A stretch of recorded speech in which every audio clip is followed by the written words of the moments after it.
നമസ്കാരം. മലയാളി വാർത്തയിലേക്ക് സ്വാഗതം. പോട്ടയിലെ ബാങ്ക് കവർച്ചാ കേസിലെ പ്രതി റിജോ ആന്റണിയെ ചാലക്കുടി 1-ാം ക്ലാസ് മജിസ്ട്രേറ്റ് കോടതി 2 ദിവസത്തെ പോലീസ് കസ്റ്റഡി വിട്ടു. 5 ദിവസം വിട്ടുതരണമെന്ന കസ്റ്റഡി അപേക്ഷ മജിസ്ട്രേറ്റ് VS സവിത അനുവദിച്ചില്ല. വ്യാഴാഴ്ച രാവിലെ 11-ന് കോടതിയിൽ ഹാജരാക്കണമെന്ന് നിർദ്ദേശിച്ചിട്ടുണ്ട്. കവർച്ചയ്ക്കും തുടർന്നുള്ള രക്ഷപ്പെടലിനും മറ്റാരുടെയെങ്കിലും സഹായം ലഭിച്ചിട്ടുണ്ടോ എന്നും പോലീസ് അന്വേഷിക്കുന്നുണ്ട്. ഇന്ന് പ്രതിയെ പോട്ടയിലെ വീട്ടിലെത്തിച്ച വീണ്ടും തെളിവെടുക്കും. ഞായറാഴ്ച രാത്രിയാണ് റിജോയെ പോട്ട ആശാരിപ്പറമ്പിലെ വീട്ടിൽ നിന്ന് പിടികൂടിയത്. ഇയാളുടെ വീട്ടിലെ മുറിക്കകത്തെ ഇയാളുടെ കിടപ്പുമുറിക്കകത്തെ അലമാരയിലാണ് 10 ലക്ഷം രൂപ സൂക്ഷിച്ചിരുന്നത്. തന്നെ പോലീസ് പിടിക്കില്ല എന്ന അമിത ആത്മവിശ്വാസമായിരുന്നു അവിടേക്ക് പണം ഒളിപ്പിക്കാനായി ഈ റിജോ തിരഞ്ഞെടുത്തത്. നിലവിൽ ഇതുവരെയും ഈ കേസിൽ മറ്റ് പ്രതികളാരും ഇല്ല എന്നാണ് മനസ്സിലാകുന്നത്.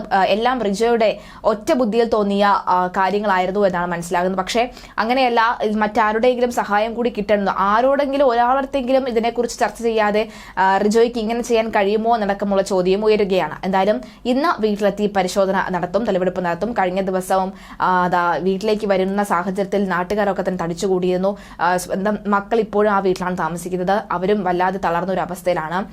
ഈ റിജോ അവിടേക്ക് വരുമ്പോൾ എന്തായിരിക്കും അവരുടെ ഒരു അവസ്ഥ എന്നത് കണ്ടറിയേണ്ടതുണ്ട്. എന്തായാലും നിലവിലെ സാഹചര്യത്തിൽ അച്ഛൻ ഈ ഒരു അവസ്ഥയിൽ പെട്ടിരിക്കുന്നതിൽ ഞെട്ടലിൽ തന്നെയാണ് മക്കളും കുടുംബവും എല്ലാവരും. ഏതായാലും റിജോയുടെ മൊബൈൽ ഫോണും പരിശോധിച്ചിട്ടുണ്ട്. റിജോയുടെ മൊബൈൽ ഫോണിൽ റിജോ ഏത് ബാങ്കിലാണോ കൊള്ളയടിക്കാൻ പോകുന്നത്, കൊച്ചി ഈ പോട്ട ഫെഡറൽ ബാങ്കിന്റെ എല്ലാ കൃത്യമായ വിവരങ്ങൾ, എവിടെയൊക്കെ എന്തൊക്കെയാണ് കയറി ചെല്ലുമ്പോൾ എന്താണ്, എവിടെയായിട്ടാണ് ക്യാഷ് റൂം ഉള്ളത്, കൗണ്ടർ എവിടെയായിട്ടാണ് ഉള്ളത് എന്നടക്കമുള്ള കാര്യങ്ങളുടെ വിശദാംശങ്ങൾ ഈ ഫോണിനകത്തുണ്ട് എന്നാണ് പറയപ്പെടുന്നത്.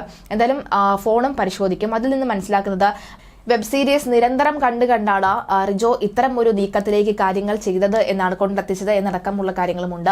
എന്തായാലും ഭാര്യ കുവൈറ്റിലാണുള്ളത്. കുവൈറ്റിൽ നഴ്സായി ജോലി ചെയ്ത് വരികയാണ്. ഏപ്രിലിൽ രണ്ടാമത്തെ കുഞ്ഞിന്റെ 4-ാം ക്ലാസ്സുകാരിയായിട്ടുള്ള രണ്ടാമത്തെ പെൺകുഞ്ഞിന്റെ ആദ്യ കുർബാന കൂടാനായി ഏപ്രിലിൽ ഭാര്യ എത്തുമെന്ന ഉറപ്പായതിനു പിന്നാലെയാണ് ഈ മോഷണ ശ്രമത്തിനായി ഈ റിജോ തുനിഞ്ഞിറങ്ങിയത്.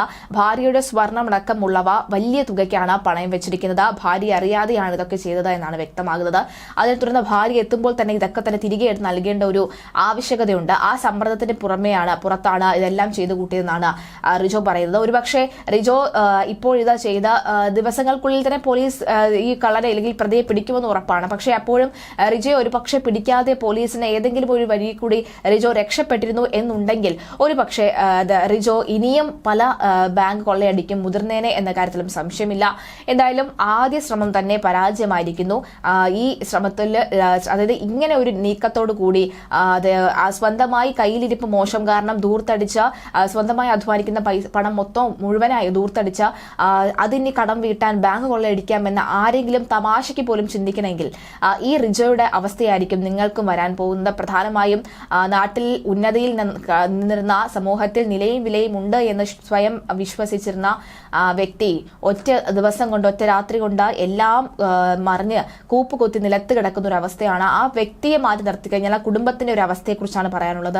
2 മക്കളാണ്. +1-ലും 4-ാം ക്ലാസ്സിലും പഠിക്കുന്ന മൂത്തതും ഇളയതുമായിട്ടുള്ള മകനുമാണുള്ളത്. ഭാര്യ കുവൈറ്റിലാണ്. സത്യത്തിൽ ഭാര്യയ്ക്ക് നാട്ടിൽ വരേണ്ടതുണ്ട്, ഏപ്രിൽ നാട്ടിൽ വരേണ്ടതുണ്ട്. എന്നാൽ ഏപ്രിൽ താൻ ഇങ്ങോട്ട് വരുന്നില്ല, അല്ലെങ്കിൽ ഇനി ഒരു ആവശ്യത്തിന് ഇങ്ങോട്ടേക്ക് വരുന്നില്ല എന്ന് പറയുന്നുണ്ട്. പോലീസ് ഫോണിൽ ബന്ധപ്പെട്ടോളാമെന്നാണ് നിലവിൽ ലഭിക്കുന്ന വിവരം. ഒരുപക്ഷെ പോലീസ് വിളിച്ചു വരുത്താൽ മാത്രമേ ഭാര്യ നാട്ടിലേക്ക് വരുന്നുള്ളൂ എന്നാണ് ഏറ്റവും ഒടുവിൽ മനസ്സിലാക്കുന്നത്. എന്തായാലും ഇന്ന് വീട്ടിലേക്ക് തെളിവെടുപ്പിനായി റിജോയെ കൊണ്ടെത്തിക്കും. എന്തായിരിക്കും അവിടെ സംഭവിക്കാൻ പോകുന്നതെന്ന് കണ്ടറിയാം.